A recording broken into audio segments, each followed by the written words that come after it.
রাতারাতি ধনী করে দিতে পারে এই একটি গাছের শিকড়।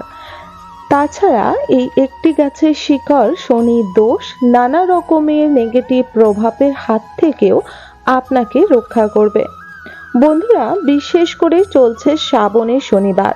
শ্রাবণের শনিবার অতি পবিত্র ও অতি বড় বলে মান্য করা হয়। বলা হয় যে ন্যায়ের দেবতা শনি যদি রাগ করেন কারোর উপর, তাহলে তার কিন্তু কোনো প্রকারভাবেই ভালো হয় না, কিন্তু তার উপরে যদি কৃপা করে তার জীবনে সর্বসংকট কেটে যায়, জীবনে চলার পথে তার উন্নতি হয়। বন্ধুরা, শনিবার দিনটি শ্রাবণে অতি গুরুত্বপূর্ণ। এই দিনটি মা কালী ও বড় ঠাকুরের দিন। এই দিন যদি আপনারা এই গ্রহ ফের থেকে বাঁচতে চান, নবগ্রহর মধ্যে সব থেকে বিচার কেন্দ্র ও পথ উন্নতির ক্ষেত্রেও, জীবনে চলার ক্ষেত্রেও সব থেকে বড় গ্রহ হলো শনি গ্রহ, শনি মহারাজ। তাই শনির দশা থেকে মানুষকে উঠাতে অবশ্যই আপনারা প্রতি শ্রাবণ মাসে বড় ঠাকুরকে সেবা করুন, ওনার পূজা করুন এবং অবশ্যই এই দিন এই গাছের শিকড়টি ধারণ করুন। এর ফলে অর্থনৈতিক উন্নতি ঘটবে, জীবনে নানা রকম বাধা বিপত্তির হাত থেকে আপনারা রক্ষা পাবেন। বন্ধুরা, শনি ভয়ঙ্কর রূপ ভয় পেয়ে অনেকেই নানা প্রকার ভাবেই কিন্তু জীবনে চলছে। শনির দোষ কাটাতেই এই গাছের শিকড়ে প্রচুর পরিমাণে ভালো। সর্বপ্রথম আপনাকে শনিবার দিন কি কি কার্য করতে হবে এবং কি গাছের শিকড় কিভাবে ধারণ করবেন সবটি আজকের এই ভিডিও থ্রু জেনে নেব। তাকে ছোট্ট একটি অনুরোধ করবো, বন্ধুরা সম্পূর্ণরূপে ভিডিও তথ্যটি দেখবেন। ভিডিওটি যদি ভালো লেগে থাকে অবশ্যই একটি লাইক করবেন, কমেন্ট বক্সে জয় মা কালীর জয়, জয় বড় ঠাকুরের জয় অবশ্যই লিখবেন। চ্যানেলটিকে সাবস্ক্রাইব করে রাখবেন আপকামিং পূজা পাঠ, তন্ত্রকথা, জ্যোতিষশাস্ত্র, বাস্তু টিপস, টোটকা উপায় দেখার জন্য। বন্ধুরা, শনিবার দিন অশ্বত্থ গাছ খুব ভালোভাবে পূজা করবেন। বড় ঠাকুরকে আপনারা পূজা করে আসার পর অশ্বত্থ গাছের নিচে একটি সরষা তেলের প্রদীপ, তিল তেল তার মধ্যে দিতে পারেন বা সরষা তেল দিতে পারেন। সব থেকে ভালো হবে একটি মাটির সরষা তেলের প্রদীপের মধ্যে কালো তিল দিয়ে আপনারা সেই গাছের, অশ্বত্থ গাছের নিচে রেখে দিয়ে আসবেন এবং সেই গাছের মধ্যে কালো তিল সহকারে 1 ঘটি জল ও একটি নীল কণ্ঠ ফুল ওখানে অর্পণ করবেন। এতে দেবাদিদেব বাবা মহাদেব যেমন খুশি হবেন, সাথে মা লক্ষ্মী, মা কালী ও বড় ঠাকুর অতি প্রসন্ন হবেন আপনার ভক্তের উপর। অবশ্যই এখানে একটি সুগন্ধিক ধূপ অর্পণ করে আসবেন।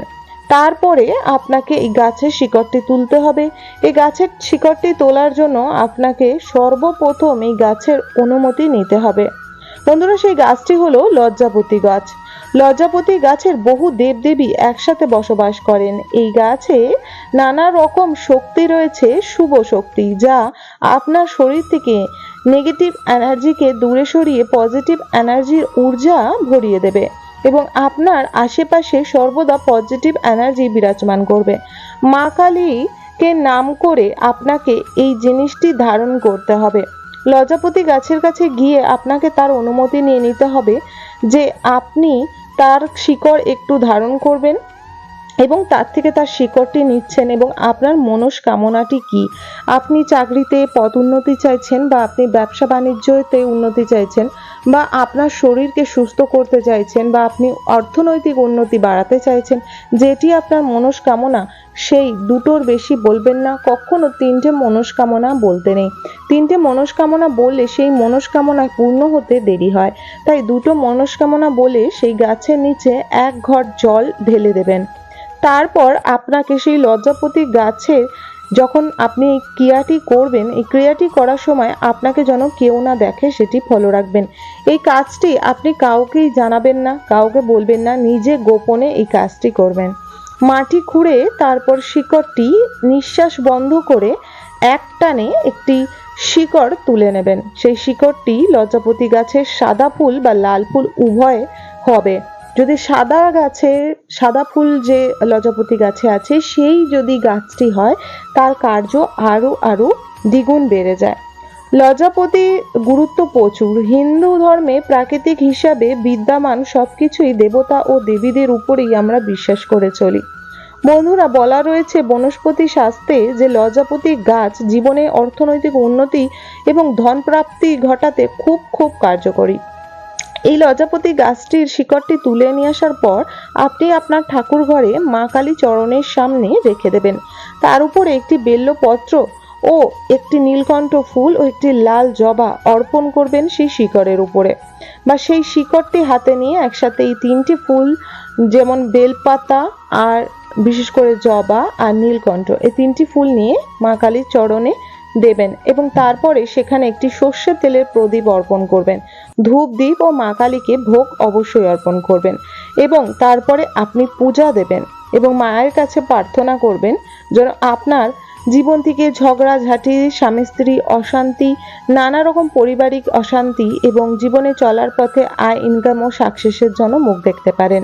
আপনার নিজের মনোবাসনা বলার পর আপনারা মাকে পূজা দেবেন এবং তারপরে মা লক্ষ্মীর কৃপা পাওয়ার জন্য মায়ের চরণেও অবশ্যই ফুল নিবেদন করবেন। শনি সাড়ে থেকে দূর করার জন্য জীবনে আপনারা অবশ্যই শনিবার দিন আপনারা বড় ঠাকুরের মন্দিরে গিয়ে অবশ্যই প্রদীপ, বাতাসা, মিষ্টি এগুলি অর্পণ করবেন ও নীল রঙের ফুল অবশ্যই অর্পণ করবেন, এতে শনির দোষ দূর হয়। এই দিন শনি মন্দিরে গিয়ে আপনাকে আরেকটি কাজ করতে হবে, সেটি একটি মাটির প্রদীপে তুলোর সলতে দিয়ে সর্ষের তেল ভরে তার মধ্যে কালো তিল দিয়ে এটি আপনারা শনি মন্দিরে অবশ্যই বাবাকে আরতি করে সেখানে রেখে দিয়ে আসবে, প্রজ্বলিত করে দিয়ে আসবেন এবং তারপর এসে মায়ের পূজা পাঠ দেওয়ার পর শনিবার দিন আপনাকে নিরামিষ আহার করতে হবে যখন আপনি এই কার্যটি করবেন। বিকাল বেলায় আপনারা মায়ের চরণ থেকে যখন ধূপ বাতি দিয়ে শঙ্খ বাজানোর পর মায়ের অনুমতি ও আশীর্বাদ নিয়ে মায়ের চরণ থেকে শিকড়টি নিয়ে আপনারা মাদুলিতে ধারণ করতে পারেন অথবা লাল কাপড়ের মধ্যে, পরিষ্কার লাল কাপড়ের মধ্যে রেখে লাল সুতো দিয়ে সেলাই করে লাল কাঠ দিয়ে আপনারা ধারণ করতে পারেন। ছেলেরা হলে ডান হাতে ও মেয়েরা হলে বাঁ হাতে ধারণ করবেন। এই কথাটি কাউকে বলবেন না আপনি কি ধারণ করেছেন বা কিভাবে করেছেন। যে কোনো ক্রিয়া বা টোটকা বা উপায় যদি 3 কান করা হয় সেটি নেগেটিভ এনার্জি বা হিংসা বা লোকের কালো কুদৃষ্টির কারণে সেটি নষ্ট হয়ে যায়। তাই লোকের চোখের আড়াল থেকে আপনাকে এই কার্যটি করতে হবে। আপনার বাচ্চাকেও আপনারা এটা পড়াতে পারেন পথ উন্নতি, চাকরি জীবনে এবং পড়াশোনা জীবনে এবং নেগেটিভ প্রভাব থেকে বাঁচানোর জন্য। বন্ধুরা, এই লজ্জাপতি গাছের সঙ্গে বেলপাতা এবং নীলকণ্ঠ ও মা চরণে যে আপনারা জবাটা অর্পণ করলেন সেগুলি, ফুলগুলি ও বেলপত্র অল্প অল্প করে ছিঁড়ে সেই লজ্জাপতি গাছের সঙ্গেই আপনাকে রাখতে হবে। আশা রাখবো বন্ধুরা আজকের এই ভিডিওটি আপনার ভালো লেগেছে। যদি ভালো লেগে থাকে অবশ্যই একটি লাইক করবেন, কমেন্ট বক্সে অবশ্যই মায়ের নাম অবশ্যই নেবেন, জয় মা কালীর জয় অবশ্যই লিখবেন। অবশ্যই চ্যানেলটিকে সাবস্ক্রাইব করে রাখবেন আপকামিং পূজা পাঠ, তন্ত্রকথা, জ্যোতিষশাস্ত্র, বাস্তু টিপস, টোটকা, উপায় দেখার জন্য। হরে কৃষ্ণ, রাধে রাধে, জয় মা কালীর জয়, জয় মা কামাখ্যার জয়।